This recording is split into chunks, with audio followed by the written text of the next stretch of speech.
This podcast is all about what happens when the referees are on the run, when the people whose job it is to maximize fairness are stopped from doing their jobs. That's a perfect tie-in with our sponsor, ExpressVPN. Big corporations like Google, Facebook, your mobile and internet providers are taking your data and profiting off it.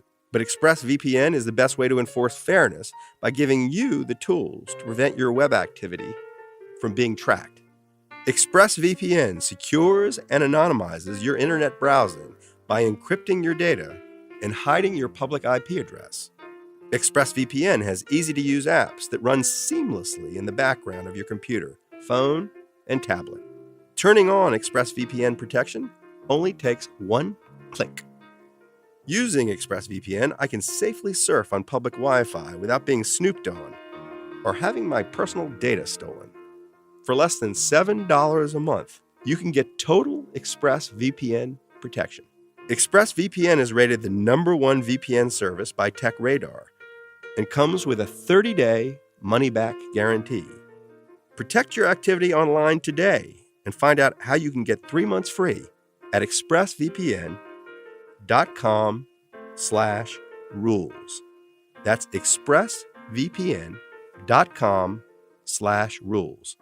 For 3 months free with a 1-year package. Visit expressvpn.com/rules to learn more.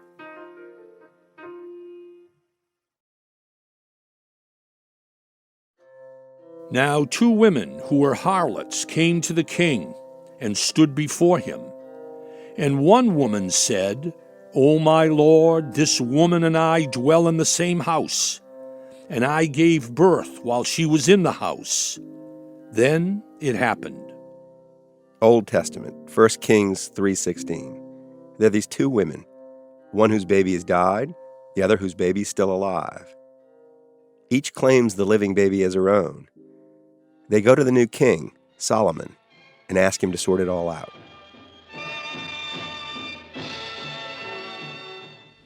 In the night, this woman's child died because she lay upon it. Wherefore, she removed my son from beside me while I slept and laid her dead child against my bosom. She lies. I do not lie. This is from the somewhat less than classic film, Solomon and Sheba. The women are shushed by King Solomon, played by Yul Brynner, in whatever they used for spray tan in 1959. The living child is mine. The dead is yours. The dead is yours, the living mine. Bring the infant forward. A guard puts the baby down, and then Yul Brynner tells him to draw his sword. Divide the child into 2 parts. Give half to the one woman, half to the other. Many close-ups of people looking horrified here. Oh, no! If it must be, give the child to her, that it may not be slain. Divide it. It shall be neither hers nor mine. As nonfiction, it's not totally believable. I mean, why would either woman want to see the baby cut in half? Even the liar wants a live baby, not a dead one. But Solomon's such a good character, no one cares. Take your son, mother, for he is surely yours. You would rather have surrendered him to another than to see him harmed. Now at last I have seen a judgment of Solomon, and your wisdom amazes me. That's Sheba. The ladies do love the wisdom, even if it isn't all that wise. Solomon's trick only works if the baby thief is suddenly happy to see it killed and stupid enough to show it. Otherwise, he's got nothing, worse than nothing. To save face, he'd probably need to go through with it and cut a totally innocent baby in half. And then where does it leave him? As the guy who began his reign as the king of Israel by cutting babies in half. Still, if referees have an origin story, this is it. And it's got 2 ideas buried inside. And all Israel heard of the judgment which the king had rendered, and they feared the king, for they saw that the wisdom of God was in him to administer justice. That's the last line of the story, and the first idea. The job of the referee is so hard to do that doing it really well is a sign of divine inspiration. Another idea is sort of taken for granted right from the start. that the job needs to be done at all, that when two squabbling human beings go looking for justice, they should turn to some other human being to act as a neutral third party, as if human beings weren't the problem in the first place. But people are just no good at resolving their own conflicts. Any parent of more than one child knows this. So does every teacher, lawyer, and cop. We just take it for granted that we need legal systems, both formal and informal. And we just assume that some totally innocent third party will want to help us to resolve even our most petty disputes. We never ask, why should someone with no real interest in our conflicts be better at refereeing them than we are? And we also don't ask, what actually makes someone good at this job no one wants?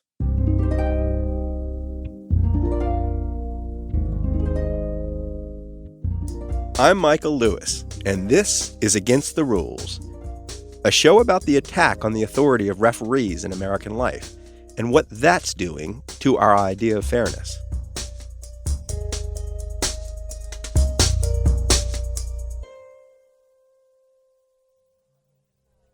A few months ago, I was at a bar in Washington, D.C., with a friend of mine who's a sports writer, Rob Neyer.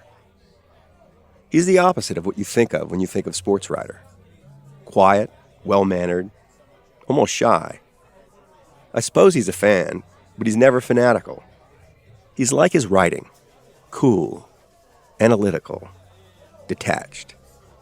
But then at the bar, his cell phone rang. He looked at the number, got all agitated.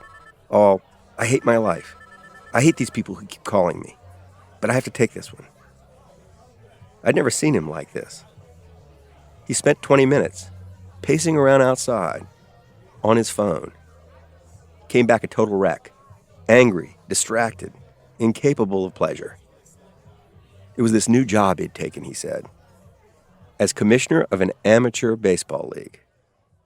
I would travel around, visit every team, 11 ballparks, which is, for most baseball fans, that's sort of a dream come true. Why would I not agree to all of that? It was known as the West Coast League. The teams were all owned by rich guys.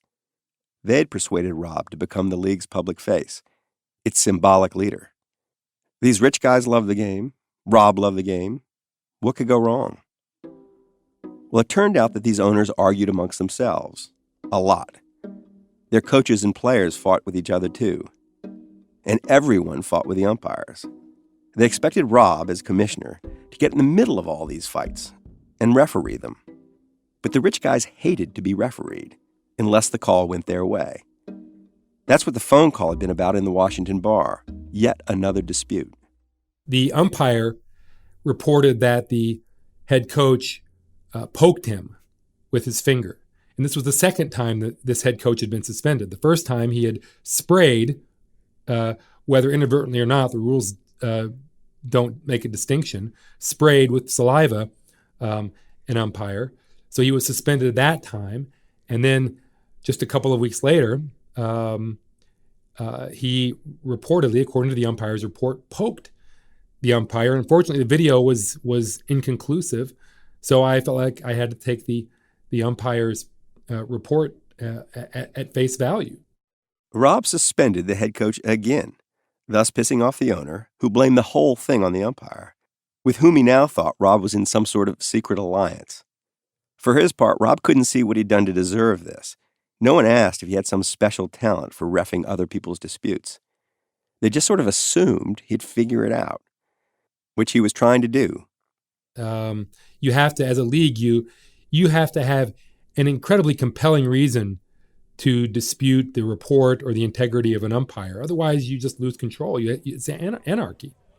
That night in the bar, that was when Rob had realized that he was losing control.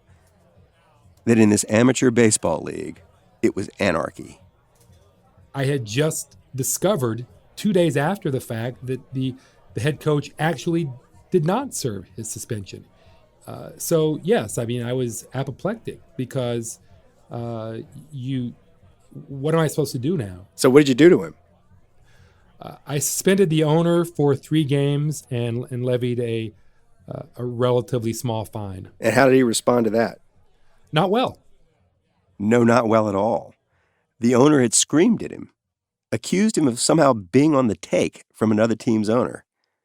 But Rob was just doing his job, enforcing the rules, which sounds simple, right? I mean, Solomon did it.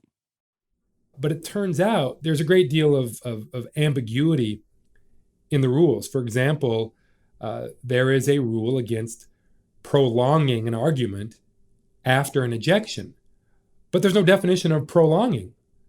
And now I have to go read all these things and watch video and try to make some sort of reasonable determination. And almost invariably, neither side is happy ultimately with my decision.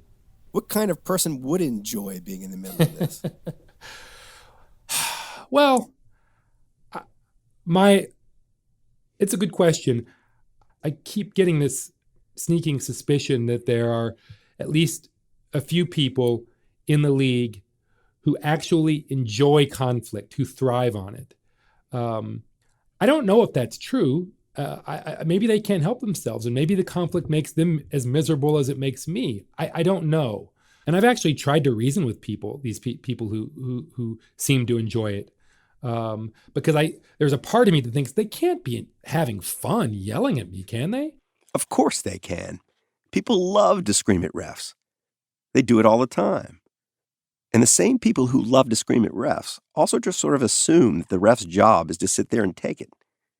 I told Rob all this, but it didn't seem to make him any happier. So I asked him, was there anything he liked about his new job? Oh, no. And why not?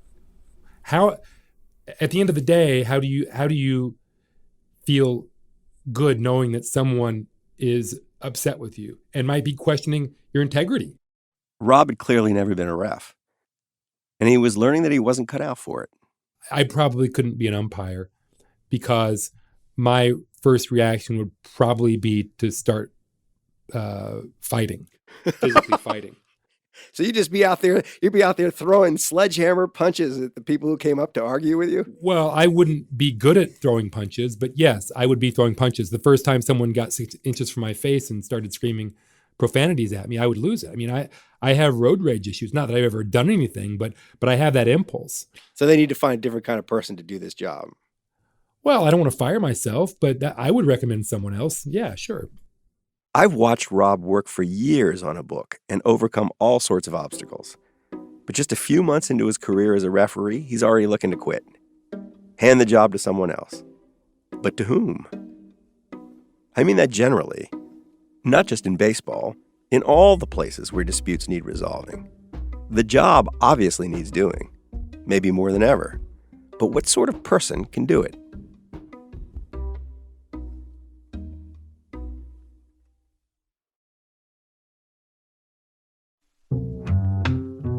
It's time for a spring cleaning. Quip's got an easy way to start with your brushing habits. Just 2 minutes, twice a day, can help pave the way to a healthier mouth and mind. And now the whole family can get refreshed with Quip. The new Kids Quip has the same 2-minute timer and guiding pulses as our original version with no childish gimmicks. So they can brush just like a grown-up. The new brush is the same as our original version, just tweaked for size-down mouths. Kids are inspired to brush better and more often with oral care that looks and feels like the products the adults in their lives use. Help them develop a grown-up routine without childish gimmicks. Kid-friendly features like a small brush head, watermelon anti-cavity toothpaste, and rubber grip handles in colors little ones will love. You know why I love Quip. Find out why over 1 million happy, healthy mouths do too. Quip starts at just $25. And if you go to getquip.com/rules right now, you can get your first refill pack for free. That's your first refill pack free at getquip.com/rules.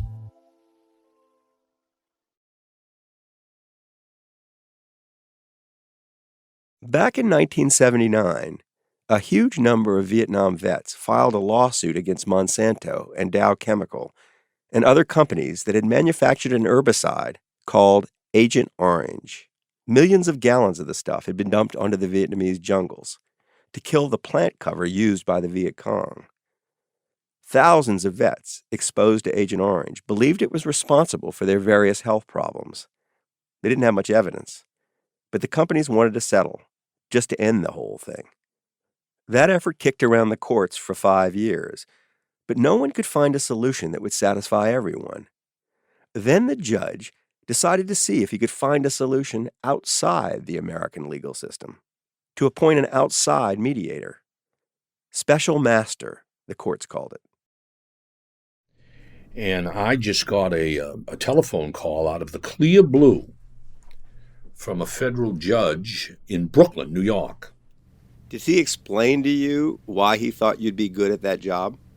Yes, he said, you've got the personality for it. The young lawyer's name was, and is, Ken Feinberg. A case that went unresolved for half a decade, he settled in 6 weeks. A legend was born. It changed my life. It changed my professional life. You see, once I got Agent Orange resolved, and it was on the front page of every newspaper in the United States, I started getting a flood of calls. Was there any experience in your life before this that was like this, where you could say, oh, I've been in this kind of situation before? No, I had been in high school and college. I had been an actor on the stage. I had thought that I might end up on Broadway. When I went to law school in 1970, there was no course in mediation or arbitration. There was nothing like that. But there was this role that needed to be played in American life. It just hadn't been written yet. Feinberg created it by sheer force of personality. He wound up running the 9/11 Victims' Compensation Fund and met personally with the families of the 3,000 people who were killed. He ran the fund to compensate victims of the BP oil spill. After the 2008 financial crisis, the United States Congress gave Ken Feinberg sole authority to determine the pay of the CEOs of the banks that had been bailed out by government money. And that's just the start. The Pulse nightclub in Orlando, Florida, when the terrorist attack, they raised and asked me to distribute $30 million. The Harvest Las Vegas shootings from the Mandalay Hotel, and I killed 59 people. They raised $30 million, distribute that money. Sandy Hook, they asked me to go up to Sandy Hook and decide how should we distribute the money. The Pittsburgh Tree of Life synagogue shootings, the next day, the Federation of Jewish Philanthropies in Pittsburgh called. How do we distribute this money? It is astounding. 100,000 people after those Boston Marathon bombings sent in money, unsolicited, And Mayor Menino and Governor Patrick said, Ken, you're from Massachusetts. You grew up here. We want you to design and administer a compensation program. 4 dead, 240 runners or observers at the finish line injured, 16 single amputees, 2 double amputees, 61 million, distribute the money. The mass shooting in a movie theater in Aurora, Colorado. The thousands of disputes after Hurricane Katrina between insurance companies and homeowners who were covered for wind but not flood damage. And they retained me to set up a mediation program. Any homeowner who wants to participate voluntarily, come on in. Feinberg will be the neutral. The neutral. This magical, extra-legal character. This gifted referee who drops into a situation where people are traumatized. A situation that also might easily become ugly and public.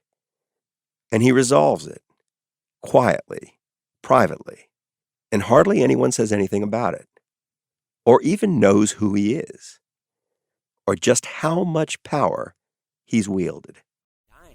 That's why victims advocate John Fia wants everyone who's eligible to sign up. We have lost 42 people this year alone to 9/11 related cancers. This will provide money to victims' families. In all of these programs, you have some discretion, but you have to exercise it wisely because the public and the victims are all circling and how you strike the balance between paying people enough for their loss, for example, 9/11,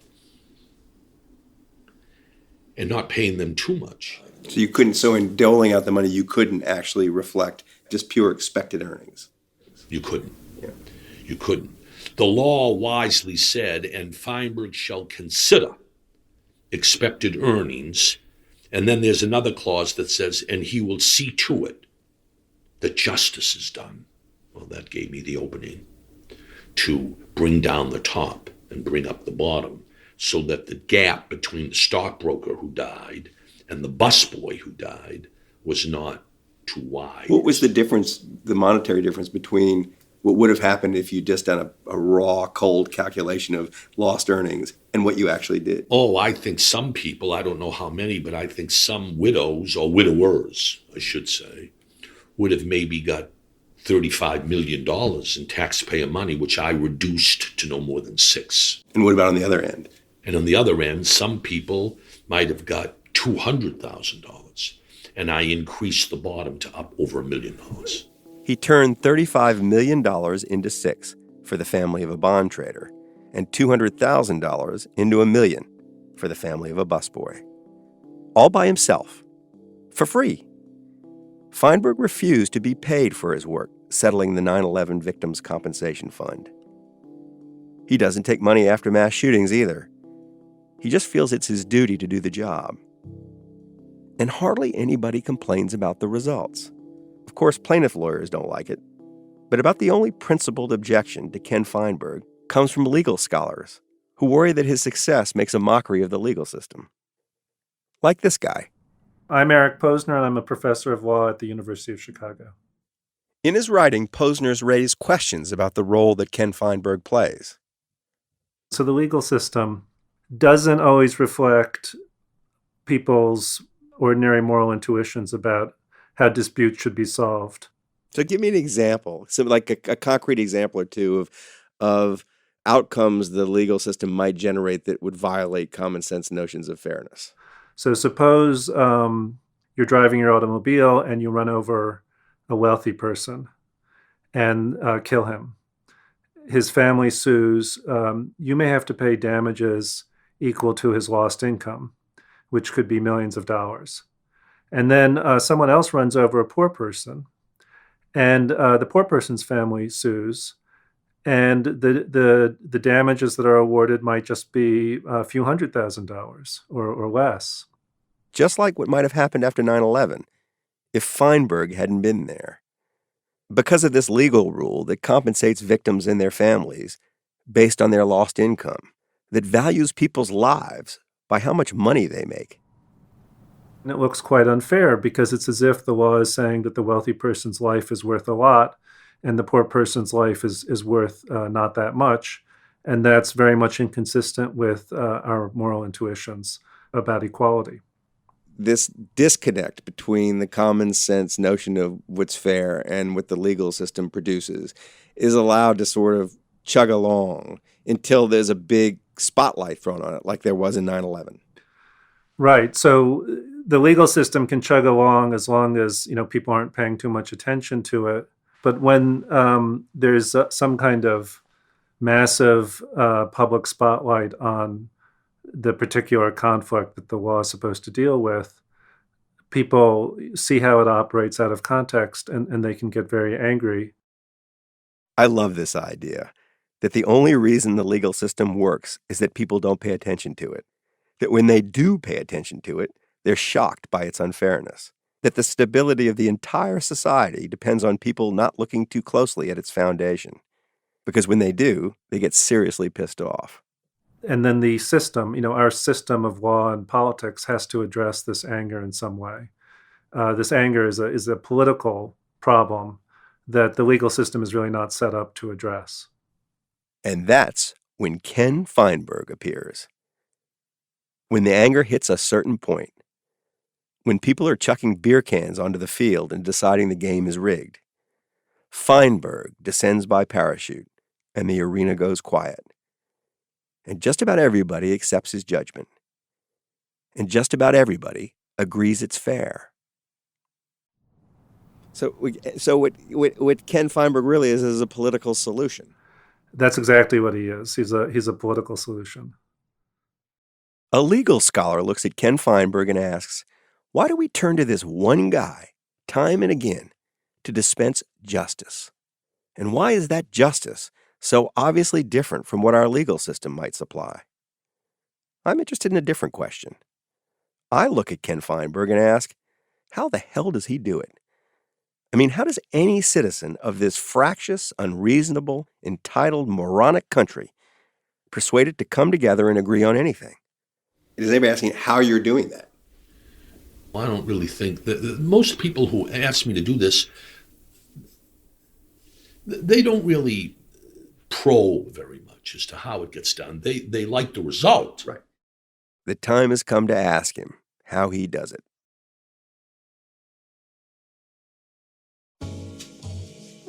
My most rewarding job ever was washing cars for a living when I was 12 years old and discovering that people would actually pay me money for things I did. Are you looking for a rewarding job? LinkedIn's got 20 million of them. Jobs like software engineer, project manager, associate veterinarian, robotics engineer, HR manager, and associate attorney. There are all kinds of open jobs on LinkedIn you can search for, and people ready to help you make the change you're looking for. People giving great career advice every day. People helping people learn new skills. People making introductions, and people hiring, so you can find a job that makes the most of your interests and experiences.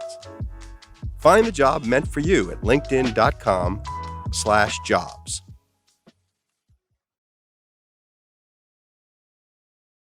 Drilled is an investigative true crime style podcast about climate change that Esquire recently called one of the 20 best true crime pods, and the New Yorker called a must listen.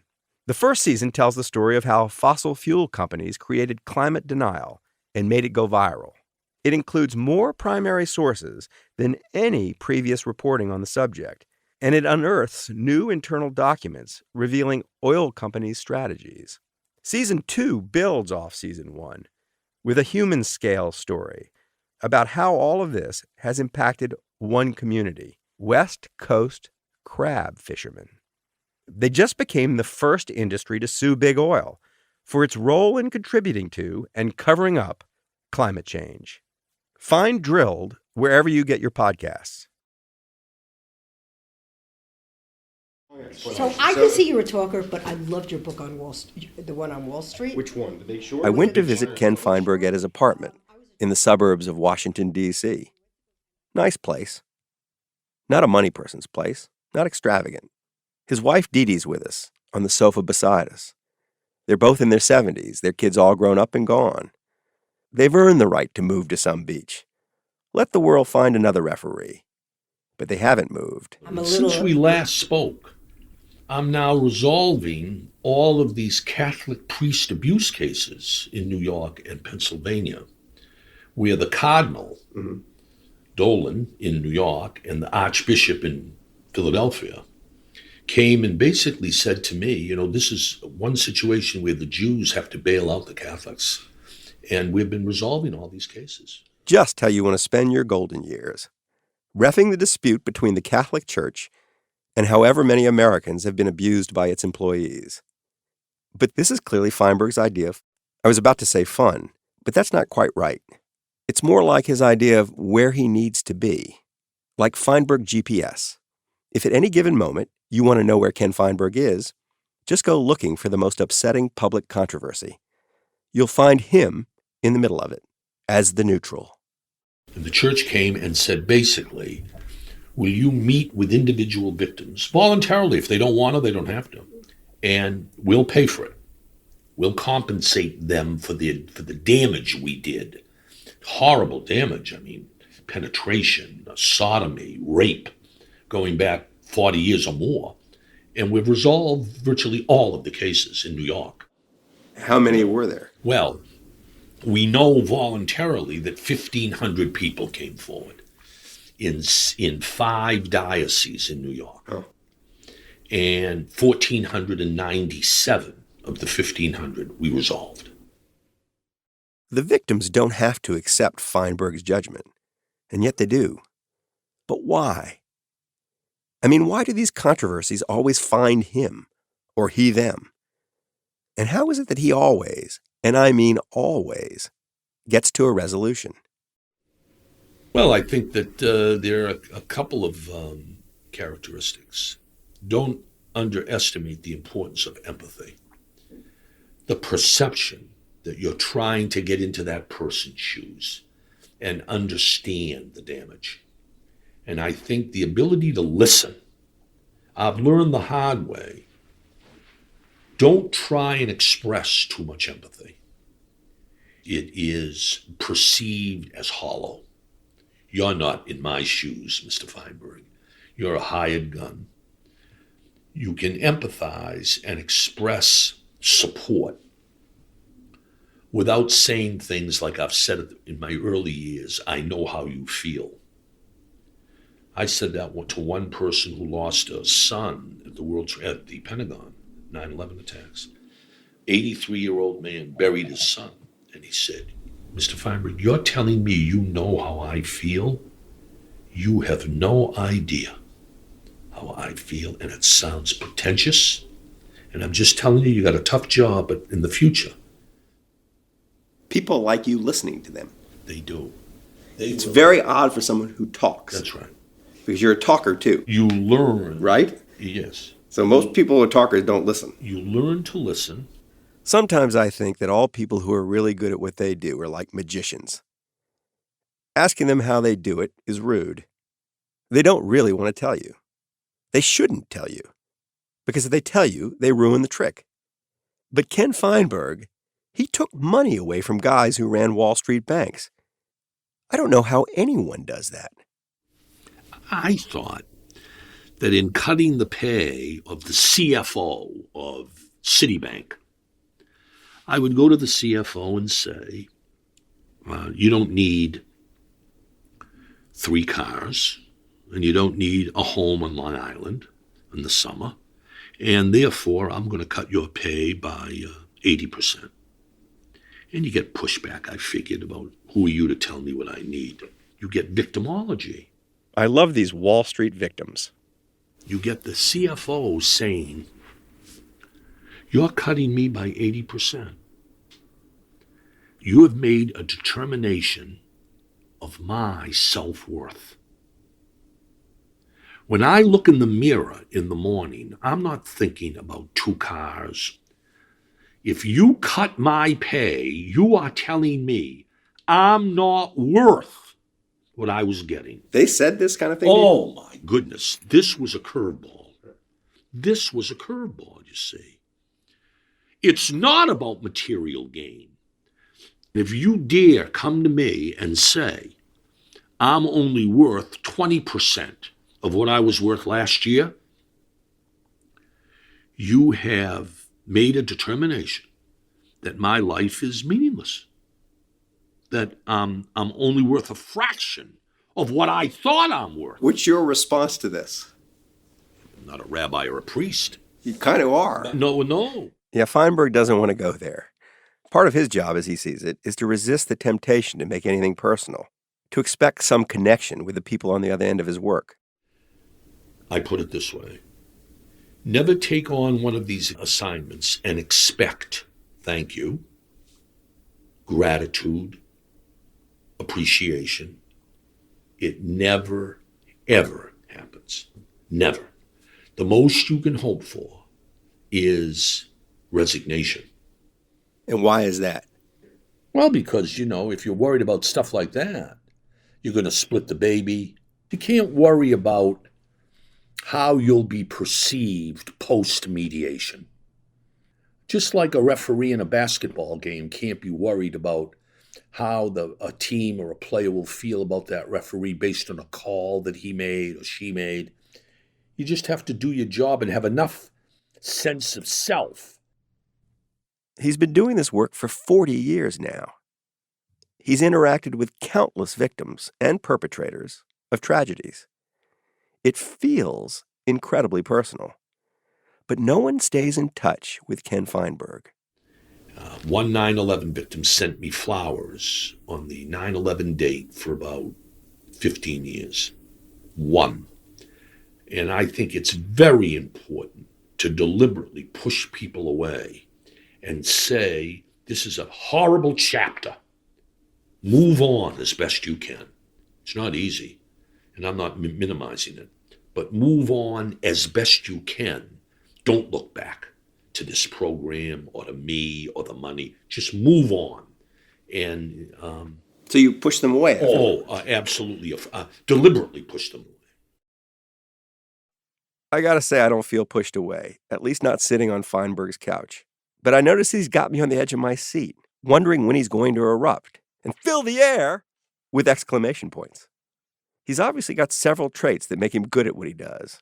I can think of at least 4, none of which he mentions, until I pester him a bit. This is our second interview, by the way, so I'm actually re-pestering him. And you told me it was a throwaway line at the end of the interview we did, that you actually had refereed, you'd umpired baseball games in the 8th grade maybe, and refereed basketball games in high school. And I couldn't believe you buried that. You buried the lead, as they say in the newsroom. When you were a kid, how did you discover this interest in being in that role? He likes being in charge. That's Ken's wife, Dee Dee. She knows. The first quality, ego. He likes being in charge. Yeah.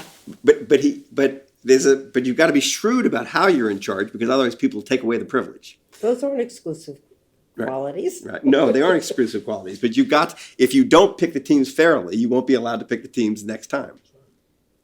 Second quality, political sense, shrewdness. A kind of ESP about disputes. A nose for those that can be refereed and those that cannot. For example, somebody says, why don't you get the Israelis and the Arabs to sit down, and you can get them to yes in the Middle East? And I say to people, that's not true. I wouldn't take on that assignment. You cannot get to yes in that assignment. Because for one thing, you can't get the right people at the table to get to yes. You sit down, as I read the newspapers, you sit down with a group of Arabs and say, we're going to get to yes with Israel. And the Arabs may say yes, they can't deliver their own group, people. So, that's a typical assignment where I would say, no, thank you. Ken, why don't you mediate resolution of congressional polarization? Let's get in a room, and why don't you help them get to yes? Possible. They couldn't get to yes. They wouldn't want me. Actually, they would want him. He just wouldn't want them. Because in those situations, he'd lose something more than his time. He'd lose a sense of who he is. That's the third quality Feinberg has, a kind of total immersion in the role of Ken Feinberg. How many kids do you have? 3. Okay. And how old are they? Today? Yeah. 41, 39, and 36. So when they were little, when they were growing up, what role did he play in disputes in the household? You got it. You nailed it right on the head. I was the mom who stayed at home with the kids, and he was the one who just walked in the house at the end of the day, and I had him settle disputes. We'd sit at the dinner table, and we would hold court. Was he good? Yeah, he was good. So what's interesting in this is I think that I shy from conflict because I have 2 modes. It's either we're in a fist fight or we're just getting along. I don't have I'm very bad at the middle ground. My wife's on me about this all the time. Black and white, no gray. Right. And so it's I don't like people shouting at me. I don't like people upset with me. I respond very badly to it. So when I'm put in the middle of a dispute, I don't usually respond that well to it. I have trouble remaining neutral and keeping myself out of it. And it sounds like you just don't. It sounds like you really don't. When I try to draw Ken Feinberg out about himself, he's either already got a story at hand or he acts like he hasn't heard the question. So we're lucky his wife's here. On the flip side, we've been married 43 years. We've never had a fight. I've had a lot of arguments, but we have never had one. You've never had a fight? Because he doesn't engage. No. You've never had a fight? Out the way, but there won't be confrontation. No confrontation. It's a lot of self-control on his part. I would think. There can't be many married couples in America who've been married more than a few years. You're not, I'm arguing. I'm getting agitated and raising my voice, and I just can't. And he won't give you anything back. To enter into a dispute as a participant, even with his family, would be a violation of his inner nature, or at least some pact he's made with himself, to stay removed, apart, the neutral, a character who's maybe just a little bit feared. That's the fourth quality Feinberg has, a willingness to intimidate, not with force, but with force of character. And all Israel heard of the judgment which the king had rendered, and they feared the king, for they saw that the wisdom of God was in him to administer justice. Okay, so it was my idea to have Ken Feinberg read the Bible. But it's a funny choice of words. They feared the king. Not because he threatened them, but because of what his disapproval said about them. Because he's righteous. Righteousness. It's not really something you can learn. If you're looking to hire someone to be a mediator, what qualities do you look for? I mean, I take a minority view, I think. I believe that mediators are born, not made. I don't think you can train somebody to be an effective mediator. They either have the talent and the personality or they don't. Either the wisdom of God is in them or it isn't.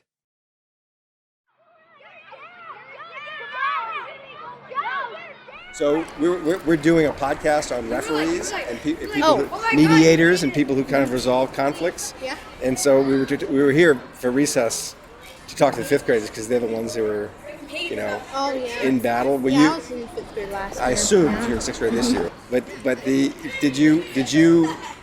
were you the kind of person who got involved in other people's conflicts last year? I mean, it depends on what we were doing. I would often solve the conflicts if I was playing, because that's just what I like to do. But So yeah. it depends if I'm. Yeah, I do like to do it, but it depends if I am playing the sport. Like if I'm not playing, I'll just stay out of it, just because I don't know why.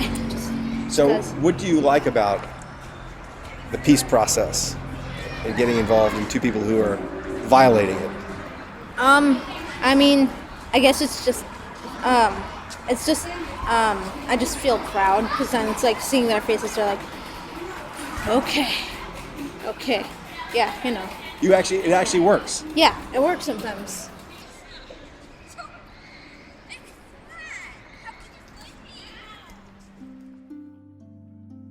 I'm Michael Lewis.